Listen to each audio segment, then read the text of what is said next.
My name is Phil Cook. I'm a local animator in Washington, D.C. I have my own graphics production company called Eagle Films.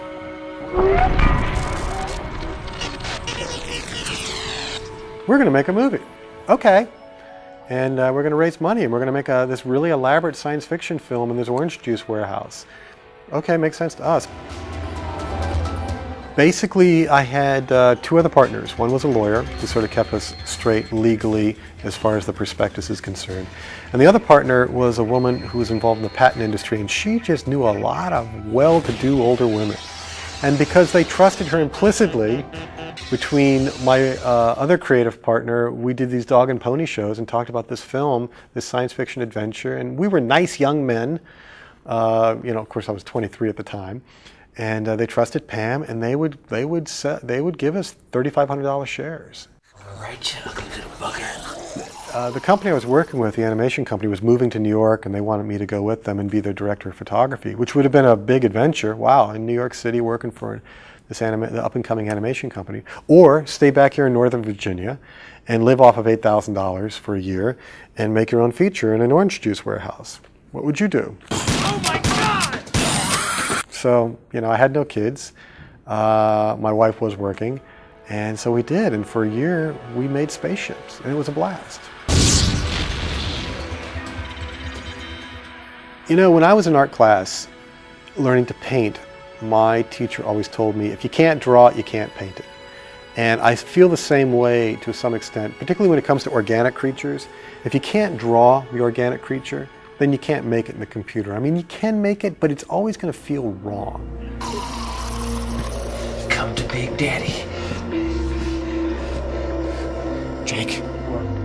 Jake. When we did Despiser, I had a good buddy of mine really do most of the character animation for that character.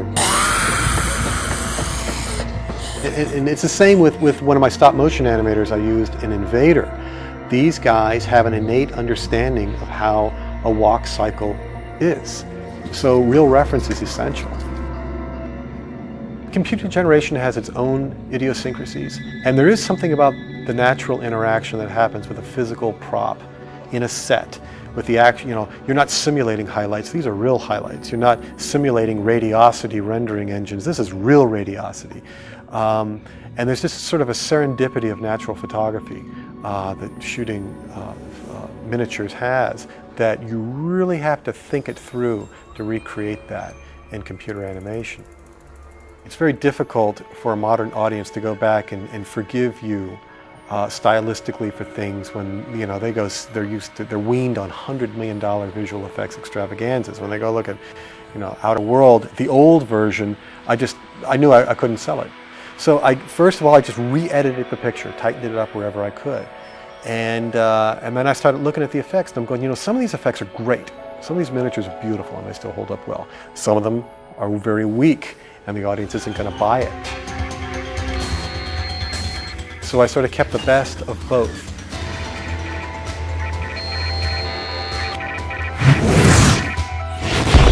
So when you see them flying in space, they're now CG spacecraft, because now the camera's liberated. I can take it wherever I need to go. But when these spacecraft land in their environments, these beautiful miniatures that we had with all the interactions of dust and all that stuff, that's the old stuff. So it's a hybrid of the two techniques, and I think actually it works really well. I was somehow able to be creatively satisfied here locally, making these features, even though it may take me 6 years in between them. I can make a reasonable living, still dabbling in animation, and then get the strength up or stamina up to plunge into another one of these features. It's not to say that I wouldn't love to be in the mainstream Hollywood thing. I'm not naive about it. The marketplace, I think, to some level might be saturated with animators, and therefore the cost, the amount of money you can make as an animator, I think, is dropping substantially, particularly now that you can outsource this to India and to China and get incredibly talented young men and women who will work for a fraction of what you need to have to live in LA. So that's all a little scary.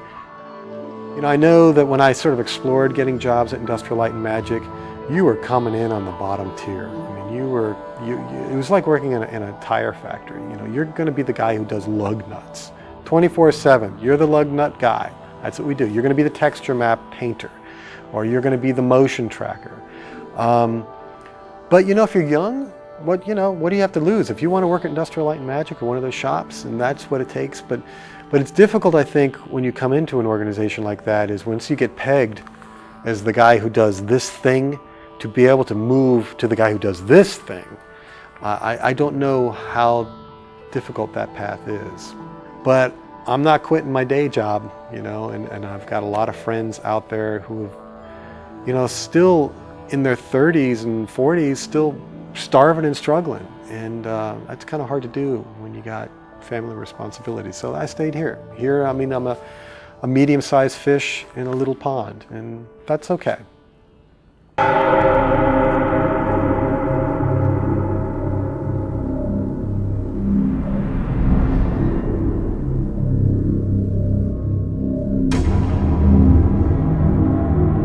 On the razor's edge, between life and death, exists a place where a war is being waged for the future of your mortal soul.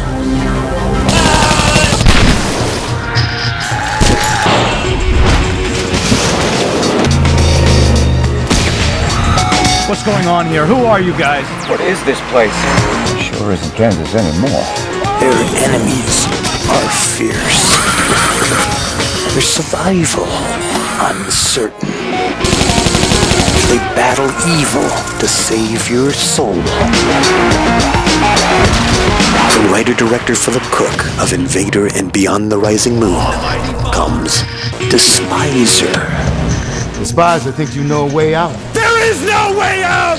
Listen to yourself. You sound like a crazy person. Everybody here is dead!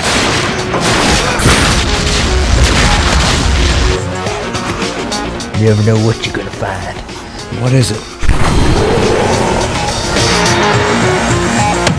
The battle for your soul has just begun. Eagle Films presents Despiser. We're God's trash men sent to right the mess.